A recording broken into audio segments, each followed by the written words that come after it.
Amis cinéphiles, bonjour, c'est François et je commence cette vidéo par une petite question.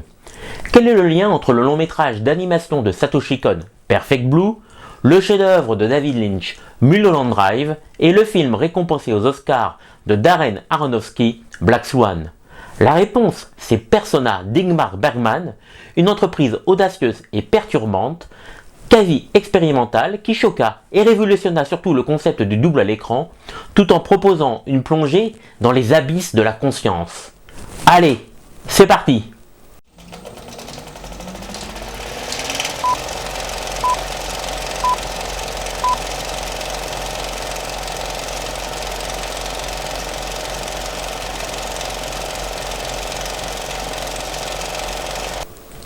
Quand il accouche de Persona en 1966, Ingmar Bergman est déjà un réalisateur confirmé et réputé dans le monde entier. Né en 1918, issu d'une famille de pasteurs, Bergman va d'abord s'aguerrir sur les planches avant de passer derrière la caméra, un peu comme Laurence Olivier ou Orson Welles. Il impressionne avec des travaux tels que Sourire d'une nuit d'été, Monica, dont l'ultime plan a été gratifié à l'époque de plus triste de l'histoire par Jean-Luc Godard en personne, Les fraises sauvages et surtout Le septième sceau, une fable médiévale eschatologique fabuleuse. Très vite, à ses débuts, le cinéaste s'affranchit d'une éducation religieuse assez rigoriste, dont il ne conserve pas néanmoins un mauvais souvenir, pour se concentrer sur la culpabilité, le désir, et se soucier du principe de l'introspection. Lui qui clamera que faire un film revient à une séance de psychanalyse, mais beaucoup plus onéreuse. Il n'hésite pas à évoquer de plein pied la sexualité, ce tout en suggestion, s'attirant au passage les foudres d'une partie de la critique puritaine et d'un public qui entrera bientôt dans l'ère de la libération des mœurs.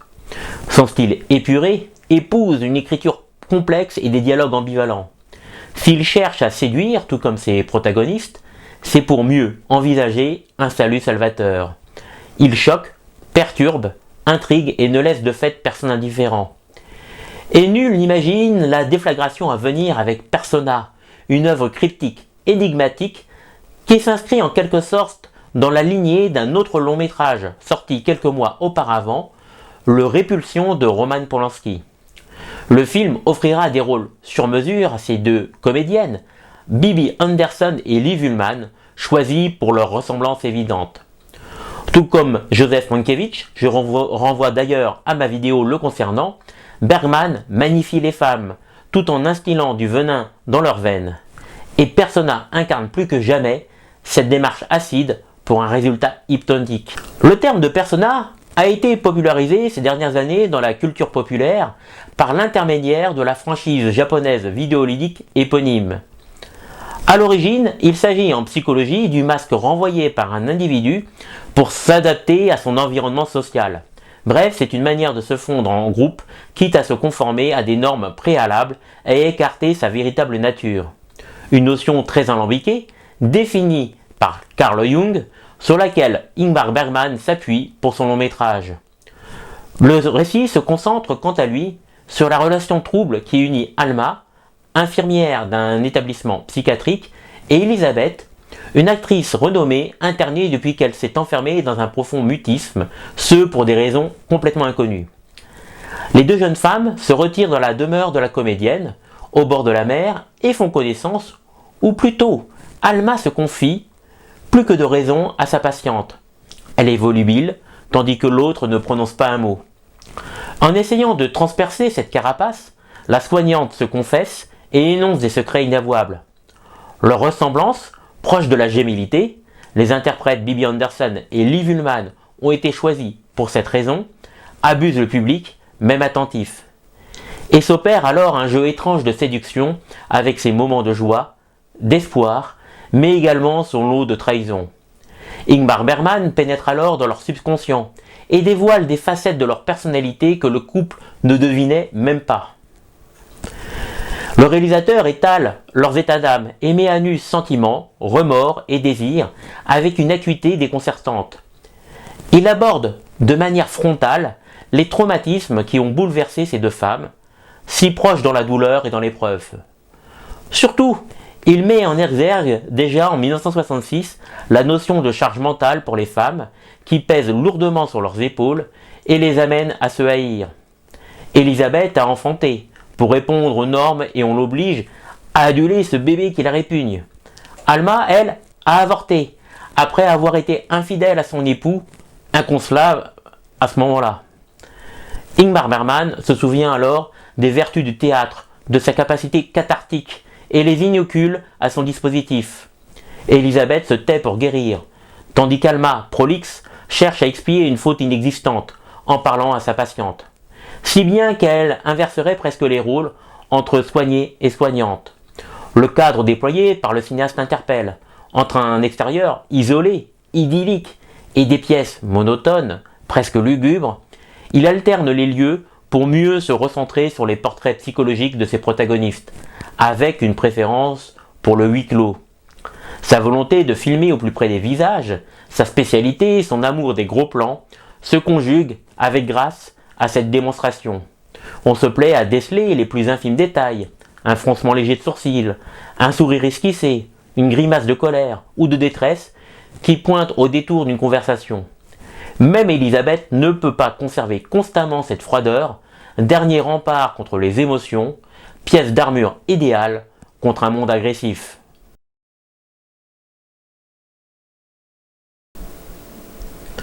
Se pose alors la question des doubles, un thème déjà abordé par la littérature de genre et ses adaptations, on pense irrémédiablement à Dr Jekyll et Mr Hyde, ainsi que par le Répulsion de Roman Polanski, mais aussi par Joseph Mankiewicz.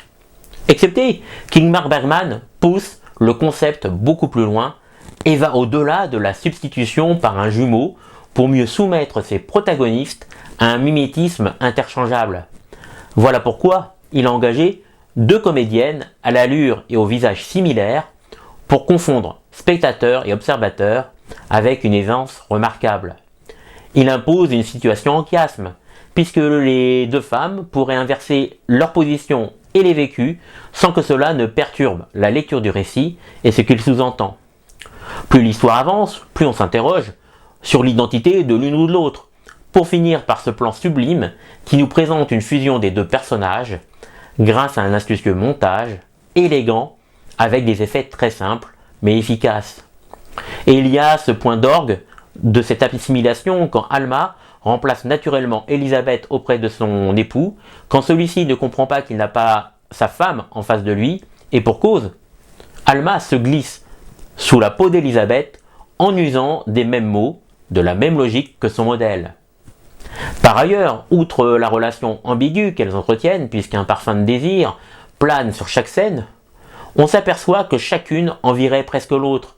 Alma jalouse secrètement la célébrité d'Élisabeth et aimerait que l'on soit à son écoute. Élisabeth, elle, désirerait ne jamais avoir accouché et aurait apprécié jouir d'une liberté identique à celle d'Alma en avortant. Ces vœux pieux, larvés dans leur esprit, s'entremêlent pour ne former qu'un tout uniforme, comme si elles étaient toutes les deux destinées à s'unir par ce processus étrange. Et ce qui rend la proposition du réalisateur unique, par ailleurs, c'est la touche de malaise qu'il instille à son ensemble, cette dose de poison qui se nourrit des trahisons, cet inconfort qui puise son essence dans les structures mêmes de la société, des attentes d'un entourage presque néfaste, dont les habitudes archaïques sont soulignées par les prises de décision ou les pensées contraires des deux femmes.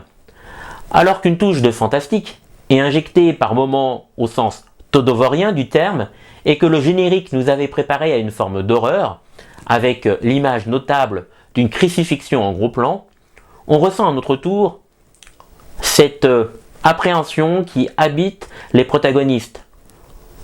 L'objectif d'Ingmar Bergman, c'est que le spectateur endosse à son tour le rôle d'Élisabeth et d'Alma, qu'il ressente leur peur, leur confusion et surtout leur mal de vivre, pour lui aussi expurger la pression de son quotidien et le lot de souffrances endurées qui en découle.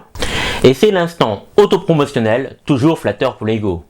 Si vous avez aimé cette vidéo et que vous souhaitez soutenir la chaîne, n'hésitez pas à laisser un like, un commentaire, à partager cette vidéo et à vous abonner.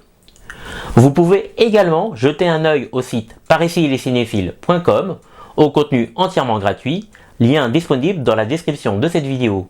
Vous pourrez trouver des critiques dédiées aux dernières sorties, ainsi que des dossiers et billets d'humeur concernant aussi bien le cinéma du patrimoine, comme le cinéma d'Ingmar Bergman, que de genre.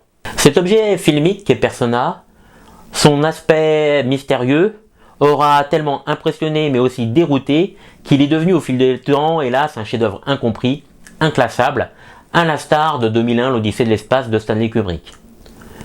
Peu ont réussi à se réapproprier la formule, tant elle est difficile à reproduire. Pourtant, cela n'a pas effrayé Satoshi Kon, David Lynch et Darren Aronofsky, qui se sont essayés à l'exercice, ce malgré les risques encourus. Chacun avec leur style, chacun avec succès.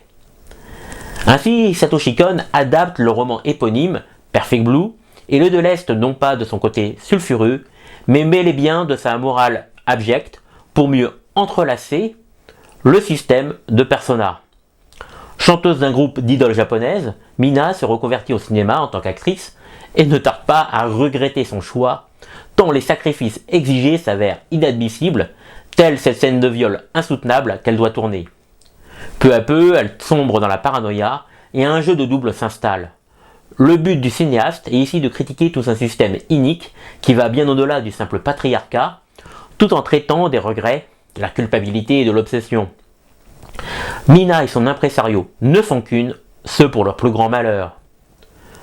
Dans Mulholland Drive, le principe de Persona se marie avec l'univers fantasmagorique et terrifiant de David Lynch. Le jeu de double laisse place à un jeu de dupes dans lequel la blonde Naomi Watts se retrouve emprisonnée par amour pour la brune Laura Harring. Le rêve se transforme en cauchemar et le film noir revêt des atours fantastiques rejoignant les ténèbres de Twin Peaks et de Lost Highway. Et cette relecture de Persona par David Lynch constitue en plus, sans doute, sa plus belle réussite, son plus bel accomplissement, son chef-d'œuvre absolu. Enfin, il y a Black Swan de Darren Aronofsky, qui repose essentiellement sur la performance de son interprète Nathalie Portman. Hantée par sa rivalité avec le personnage de Mila Kunis dans le long métrage, la danseuse étoile projette à travers cette dernière sa haine d'elle-même, sa peur de l'échec et sa volonté destructrice de l'emporter. Ça aussi, Black Swan, c'est quelque chose à voir. Je pense que c'est la relecture de Persona la moins réussie des trois qu'on vient de présenter, mais elle a son importance puisque elle est dans la continuité de ce qu'ont fait Satoshi Kon et David Lynch auparavant. Et quand justement on se penche sur ces trois longs métrages, tous centrés dans l'histoire du 7e art, on s'aperçoit de la trace laissée par le cinéaste suédois et de son persona. Bijou à la sophistication sommaire qui mérite d'être vu et revu. Une authentique leçon.